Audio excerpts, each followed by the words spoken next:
alamin wa bihi nasta'in wa ala umuri dunya waddin wassalatu wassalamu ala asyrafil anbiya'i wal mursalin wa ala alihi wa ashabihi ajma'in amma ba'd. Puji syukur kehadirat Allah Subhanahu wa taala yang mana pada malam hari ini, malam kedua, Allah Subhanahu wa taala masih tetap memberikan kita kesehatan sehingga nikmat kesempatan juga hadir kita untuk merayakan memperingati wafatnya Habib bin Al-Qur'aniyah Habib Hasan bin Idrus Al-Habsyi.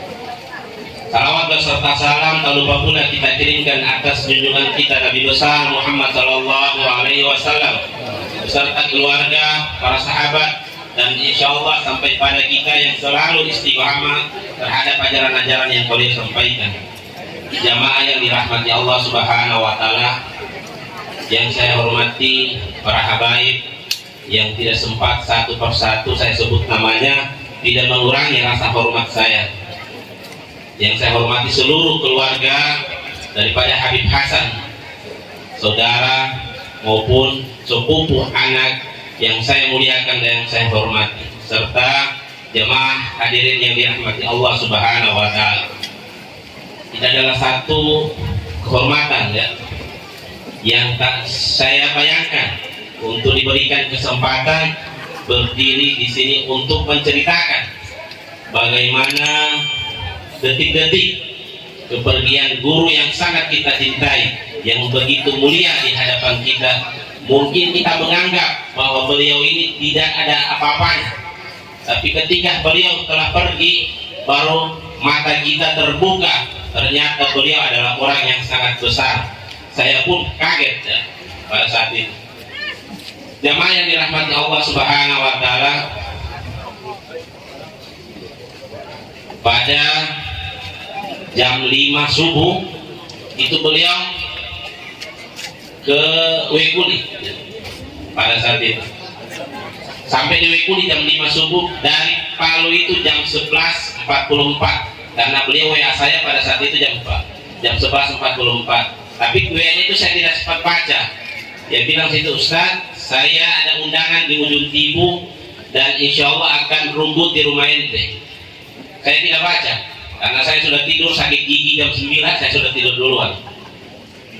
Bangun saya pagi sholat subuh, saya keluar rumah, saya lihat melintas depan rumah itu Habib Hasan punya mobil. Saya tidak hafal DM-nya. Saya lihat Pajero lewat. Bergerak hati saya, mobil Habib Hasan. Dia langsung geser kiri, parkir motor mobilnya, keluar nih. Ternyata Habib Hasan yang keluar. Dengan dia punya gaya. Saya bilang, Habib dari mana? Dia bilang, saya ini WA-in, telepon tidak balas-balas. Saya bilang, Bib, apa Bib? Saya ini tadi sakit gigi, jam 9 sudah tidur. Oh, dia bilang sama, saya juga sakit gigi, dari Palu sakit gigi. Dia bilang ada obat sakit gigi sama sedang ada Bib. Kita sholat dulu, nanti sebentar saya kasih obat sakit gigi. Kita wudhu. Habib Usman pada saat itu di Masjid Besar Wekuli Riyadhus Shalihin, Habib Usman duluan sholat subuh. Habis wudhu kita masuk ke dalam masjid, kita sembahyang sunat. Saya kamat, kita jangan dulu kamat, kita sholat sunat dulu, banyak manfaatnya sholat sunat ini. Akhirnya kita sholat sunat dulu, baru sholat subuh. Kita berempat, saya, Habib Salim, Eman dengan saya. Habis sembahyang, Habib Usman sampaikan, apa dari mana mau kemana sehingga Habib Hasan Pasono di sini? Dia bilang, saya tadi pas di jembatan, saya dengar dari masjid ini suara malaikat Jibril. Ini Habib Hasan tukang bakso. Dari masjid ini saya dengar ada suara malaikat Jibril. Saya penasaran sehingga saya masuk. Ternyata yang di dalam adalah Habib Usman, Pak Bud. Habib Usman juga tidak mau kalah. Dia bilang tadi rakaat kedua saya baca inna anzalnahu fi lailatul qadar. Yang masuk saya pikir Lailatul Qadar, ternyata Hasan Cengat. Dia bilang bukan Lailatul Qadar, tapi malaikat maut. Ini bahasanya Habib Hasan. Tapi yang datang bukan Lailatul Qadar ya Usman, tapi malaikat maut. Jadi Habib Usman bilang, berarti malaikat Israel mau baca bunyawa itu. Jadi saya bilang sih, kita orang tiga ini siapa penyawa ini mau cabut. Jadi saya bilang, Habib Hasan bilang, sudah tidak usah banyak bicara, saya punya gigi ini sudah sakit. Nah, ini sakit gigi, lebih baik sakit gigi. Orang bilang lebih baik sakit hati, tidak. Kalau saya bilang lebih baik sakit hati daripada sakit gigi. Nah, sudah singkat cerita sampai di rumah, ambil itu obat, ambil air hangat, kasih makan sedikit Habib Hasan, baru dia minum obat. Banyak hal yang dia cerita di saat itu. Seolah-olah Habib Hasan pada saat itu minta curhat. Ya. Dia keluarkan apa semua dia punya keunik-unikan yang ada di. Saya tidak tahu kalau hari itu pertemuan terakhir saya dengan beliau. Banyak yang singkatnya dia cerita, dia bilang saya mau bebas kan. Ya. Sudah bebas. Bebasnya apa, Beb? Saya sudah ada pengganti. Pengganti saya adalah anak saya, Ahmad. Itu boleh bilang.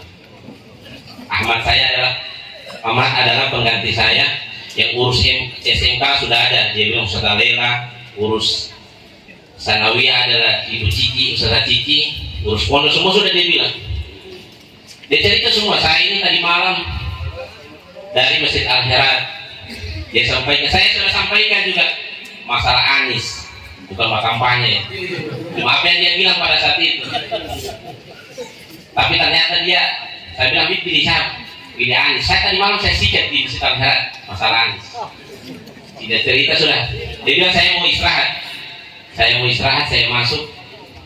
Dan begitu saya karena saya tidak tahu beliau mau datang, kamar yang biasa dia tidur itu ada anak saya tidur situ. Saya bilang saya mau kasih bangun dulu, saya pindah. Dia bilang tidak usah, kasihan dia tidur. Saya menginap di pondok saja. Habib Usman bilang ada istri saya di sana. Ada istri saya tidur di kamar yang biasa beliau tidur itu. Jadi saya bilang ada Cinta Fitri, penginapan Cinta Fitri. Dia bilang ini Cinta Fitri, ente selalu kasih saya cintanya, tapi fitrinya tidak ada. Bahasa ini yang selalu disampaikan kalau datang gue kulit, selalu ente kasih cinta saya, tapi fitrinya tidak pernah ente dapat. Ente pernah sama saya. Saya bilang kalau saya kasih fitrinya, insya Allah Kamila dia punya mengamuk kayak apa. Ini yang bahasa kan tukang sokto. Sudah sampai di penginapan, seolah-olah saya waktu itu tidak mau pingin lepas dari Habib Hasan. Sampai di penginapan saya dampingi terus cerita. Beliau cerita masalah penyakit, curhat masalah sakit. Saya ini posisi sakit. Saya bilang iya Habib, saya lihat Habib sudah kurus. Saya bilang Habib harus check up masalah penyakit saya sampaikan lagi di belakang Bundata itu ada tempat check up. Supaya Habib tahu ini penyakit Habib ini apa, supaya ditahu diobati apa. Saya sampaikan seperti itu.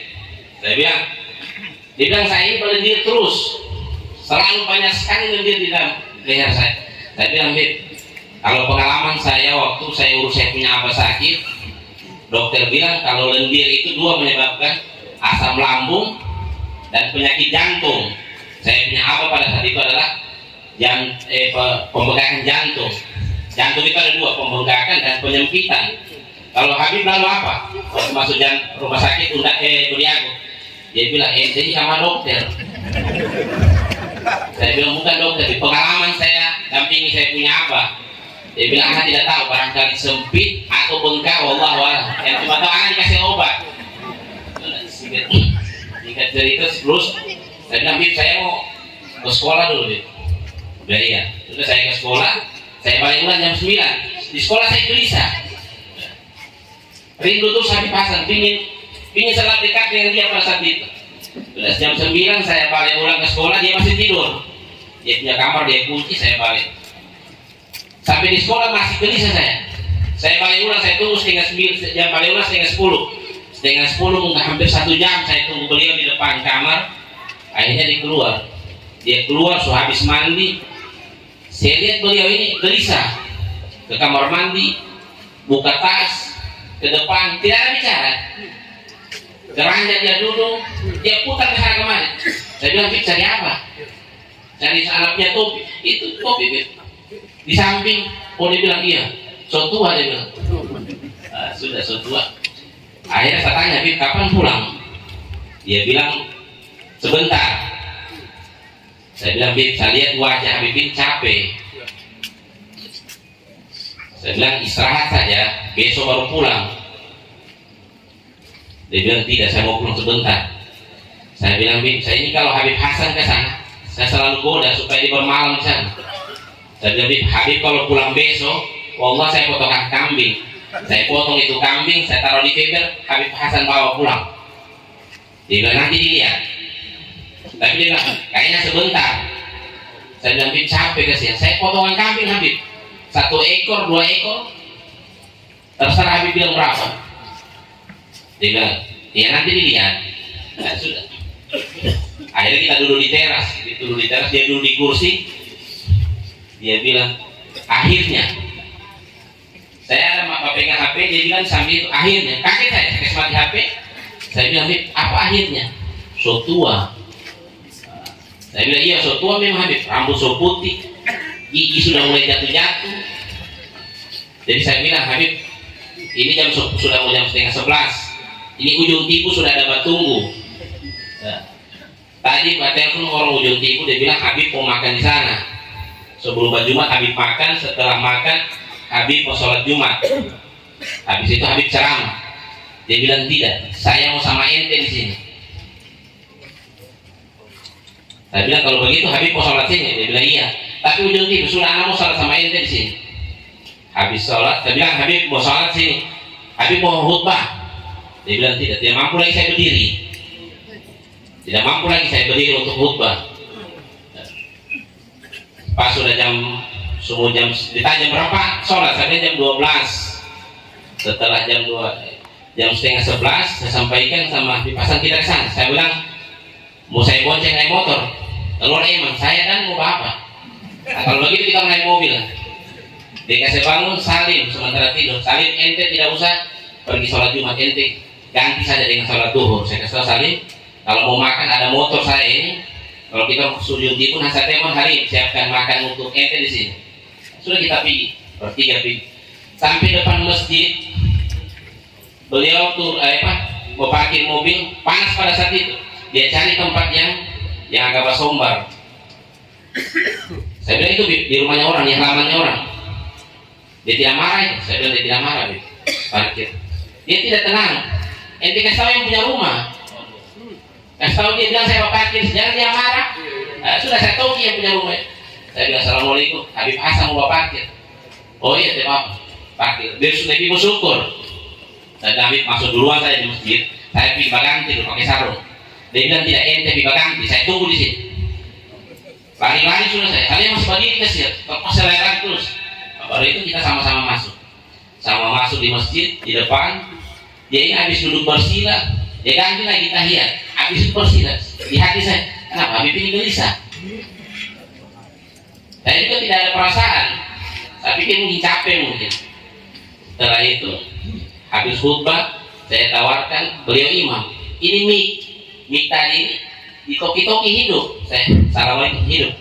Pada saat dia sudah imam, ini mik mati. Tidak ada suara.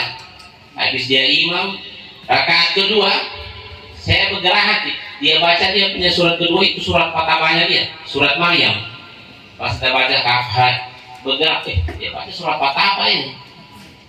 Sudah habis sembahyang, doa, saya bilang, dia panggil saya, ente kasih waktu anak berceramah di sini. Saya bilang, Habib, ujung tipu sudah tunggu, nanti dia fekolin saya. Dia pikir saya tahan-tahan Habib di sini. Dia bilang tidak, ente anak mau berceramah di sini. Ya saya bilang, nanti Habib sampein dulu baru saya persilakan. Saya pakai lagi tuh tadi sudah mati. Akhirnya saya tidak pakai mic. Nah, ini pegawai salahnya tidak ada apa dia dengar, dia kasih mic baru. Saya bilang jamaah yang di luar mohon masuk kembali. Ini permintaan Habib Hasan ingin menasihati kita. Sudah saya bilang ini Habib Hasan adalah putra dari Syarifah Syadiah, cucu dari Habib Petrus, ingin menasihati kita. Mari kita sama-sama masuk kembali. Ayo masuk kembali jemaah. Setelah itu dia ceramah. Baru mulai ceramah ada dokter. alumni Unisa di sana. Dia cium tangan Habib Hasan, dia bilang saya ini dokter di sini. Muridnya Habib Hasan waktu di Unisa. Sudah dia pergi pamit, itu di ceramah. Dia bilang di ceramah itu saya ini tidak ada undangan di sini. Tidak ada saya rencanakan saya mau sholat Jumat di sini mau baca ceramah. Dia tuju ini gara-gara ini. Dia tuju saya. Gara-gara ini saya berceramah. Saya berceramah gara-gara dia. Habis dia ceramah, dia bahas masalah maut itu mati. Yang saya ingat itu Siti Hadijah itu meninggal pada saat itu, sehingga Rasulullah diberangkatkan ke Isra Mi'raj. Setelah itu ceramahnya masalah sholat. Sampai dia bilang, kalau saya lihat video yang beliau ceramah di sini, hampir sama dengan ceramah di sana. Dia punya pesan waktu itu, anak muda harus jangan melecehkan sholat pada saat itu. Singkat ceritanya, dia semua hampir selesai dia ceramah, dia tepuk dia punya paha. Dia bilang sudah ada yang mau miskol. Dia tuju anak punya rumah. Saya masjid itu kan belum ada dia punya jendela. Jadi kalau dari mihrab itu memang kelihatan saya punya rumah. Dia bilang sudah ada orang yang tunggu saya di sana. Dia bilang sudah ada orang yang tunggu saya di sana. Saya pikir orang ujung timur sudah karena sudah terlalu lama mungkin ada mau jemput. Saya menanya, nah iya Bib, sudah ditarik ke sini itu tunggu.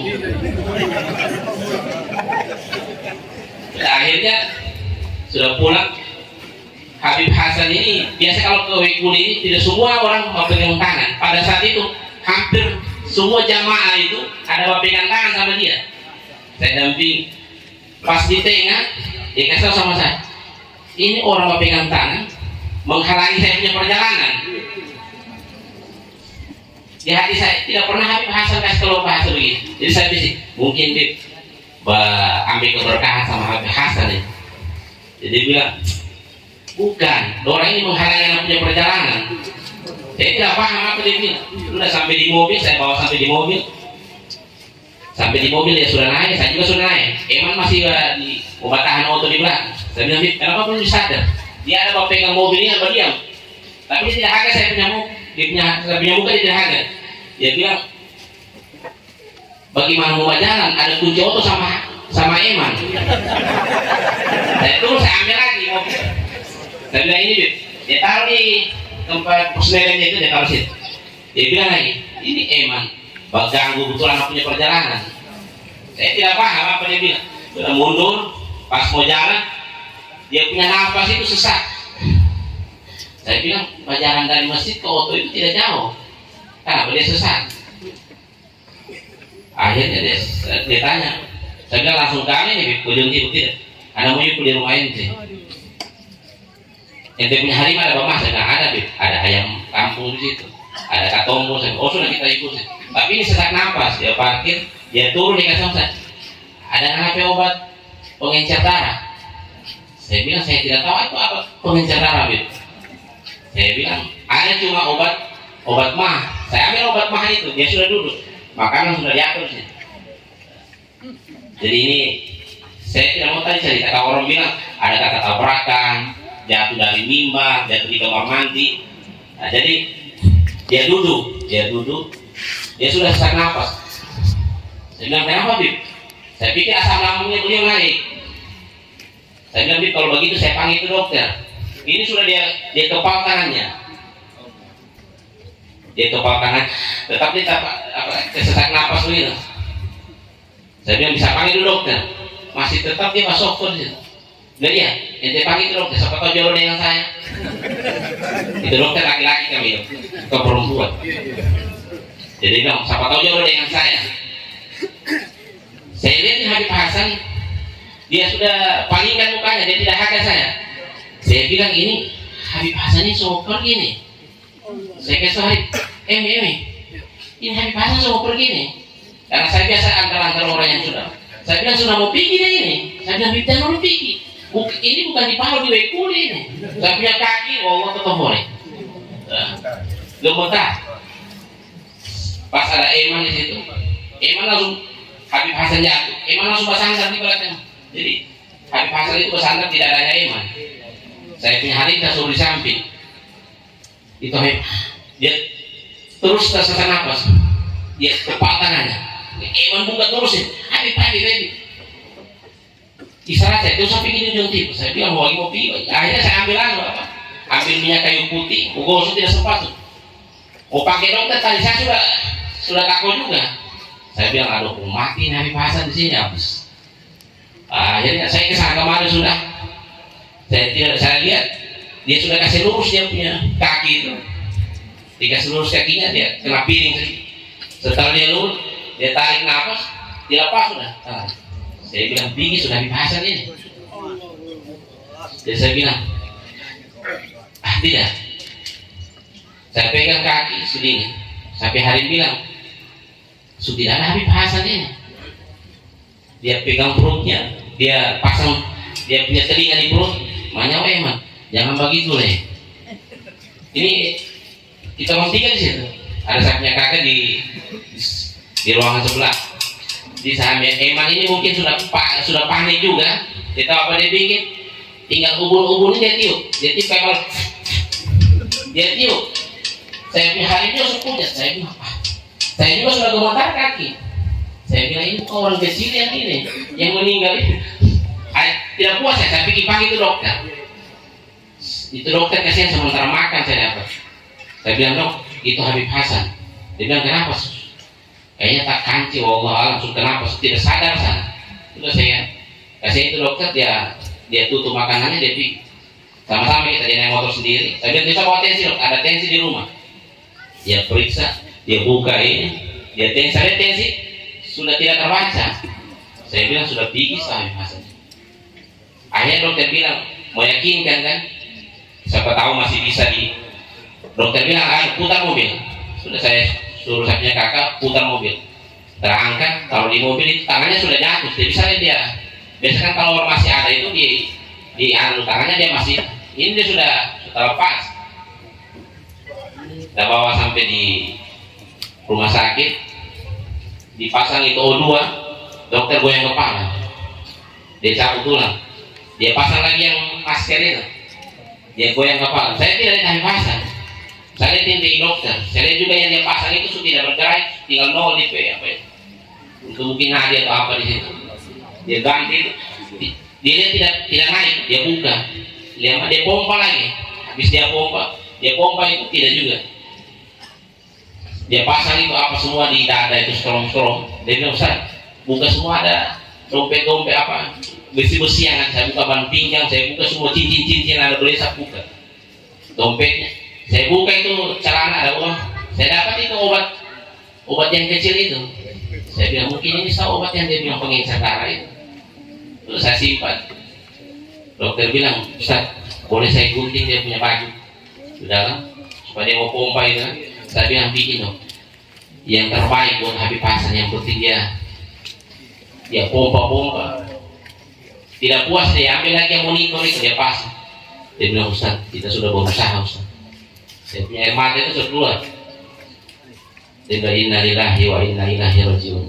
Saya langsung spontan berteriak, Habib Hasan, bangun Habib Hasan, jangan meninggal kasihan Habib Hasan. Ya Allah, saya punya kaki ini gemetar terus. Saya pulang punya hari saya bilang ada 3 yang saya rasakan hari ini. Yang pertama sedih ditinggal Habib Hasan. Yang kedua saya bangga. Saya bangga. Kita ini siapa ya? Begitu banyak orang yang beliau cintai, yang mencintai Allah titipkan untuk menghabiskan nafas itu sama kita bertiga sih, kita berdua. Rumah kita menjadi pilihan beliau. Itu yang ketiga saya bilang. Saya takut di BAP. Kaki keluarganya suruh BAP gara-gara saya. Sampai di mobil itu, Allah saya punya kaki ini gemetar terus pak goyang. Yang saya takut itu di BAP ini orang kecil ini Habib Hasan. Kapolda bisa diperintah habis. Jadi saya kasih tahu itu ya sudah kita bersyukur ya, Habib Hasan memilih kita ya. Meminta sama Allah, memilih kita untuk melepaskan kepergian beliau yang terakhir. Sudah, akhirnya saya telepon Ami Ujan. Saya bilang ke Ujan, ini Habib Hasan sudah tidak sadar, sudah pasang O2 tapi sudah. Habib Ujan tanya, masih sadar? Saya bilang sudah tidak sadar. Dari rumah sudah tidak sadar. Oh iya, pantau terus. Tidak lama, dokter bilang sudah. Saya tidak tahu apa yang saya mau bikin. Saya pikir sama Habib Usman punya istri, saya bilang Habib Hasan sudah tidak ada. Dia telepon Kamila, dia kasih tahu Kamila Habib Hasan jangan tahu. Dia tidak berani juga bilang meninggal. Dia bilang ini Habib Hasan jangan tahu. Akhirnya saya sudah beredar, saya telepon Ami Ujan, saya bilang Ami Ujan, bagaimana jenazah? Saya bilang bawa di rumahmu dulu, cari ambulans. Ada saya dapat wahada punya, saya telepon Ami Ujan, ada wahada punya Habib Muhammad Syarif, saya telepon, ada wahada punya, jangankan wahada, kalau ada Israel, yang penting mayatnya berangkat. Akhirnya tunggu mobil, wallah hari itu ada. Akhirnya mobil ambulans yang dari kecamatan Tombiano punya itu yang dipakai berangkat. Mungkin 1 jam kita berangkat, 2 dikirim dari Ampana datang. Tapi kita sudah di Poso. Itu Allah itu jenazah Habib Hasan, saya di belakang kan. Itu saya lihat setiap lewat jenazah orang berdiri semua. Berdiri sampai di Poso itu di pagar itu, pagar manusia itu depan masjid Kayamanya. Di pagar orang berdiri. Jadi sopir bilang, Ustaz bagaimana? Saya bilang tidak mungkin dia mau tabrak gitu. Nanti bawa pinggir, bawa beser. Makanya sudah jangan lewat. Ini Habib Hasan lama di sini. Kita orang juga mau sudah lihat dia punya jenazah. Akhirnya saya kasih tahu, Eman bilang, ada Ami Ujan sudah batu. Saya bilang Eman, terus tolong keras. Kasihan Habib Hasan tidak mau kasih susah orang. Kasih dia saja dulu, kasih turun kaca dorong lihat. Akhirnya 2 orang sudah puas, kita terus. Pokoknya sepanjang jalan saya lihat orang berdiri. Sampai kita orang di Tambarana, sampai di Sausuit, sampai di akhirnya kita di Parigi. Telepon itu kita singgah, habis terus. Itu orang sepanjang jalan. Wallah saya punya kaki juga tidak berhenti sebentar. Nah, saya turun sih, saya kasih tahu kami minta maaf, saya tidak bisa selamatkan Habib Hasan. Dia bilang terima kasih. Baru bisa punya lutut ini pelan-pelan. Saya bilang berarti tidak di BAP saya. Itu alhamdulillah itu perjalanan Habib Hasan. Saya sebagai ya bangga sih menjadikan pilihan Habib Hasan untuk mengantarkan beliau. Memang kalau ke Wekuli beliau itu tengah malam, mau pagi, subuh selalu singgah di rumah. Jadi itu mungkin yang bisa saya dapat sampaikan. Insya Allah Habib Hasan diberikan tempat yang layak, dipertemukan kepada baginda Nabi besar Muhammad SAW dan dipertemukan bersama Habib Idrus dan Habib Segaf. Insya Allah amin ya rabbal alamin. Wallahu musta'an. Wassalamualaikum warahmatullahi wabarakatuh. Syukran Ustaz Fauzi Nasir. Sudah jelas ya. Jangan lagi pulang dari sini kasih tahu orang Habib Hasan jatuh. Tidak ada, ini sumbernya langsung. Yang saya garis bawahi tadi, beliau ditolak tidur di rumah, ada anaknya Ustaz Fauzi, tidur di pondok ada istrinya Habib Usman Ba'abud. Maka ini sama ceritanya Imam Ahmad bin Hanbal, tidur dalam masjid diusir sama pembersih masjid, tidur di emperan masjid diusir lagi. Tapi inilah kedudukan para wali-wali Allah, tidak mengalami yang namanya ujian. Maka kalau naik di atas kita harus melewati yang namanya ujian. Mudah-mudahan kita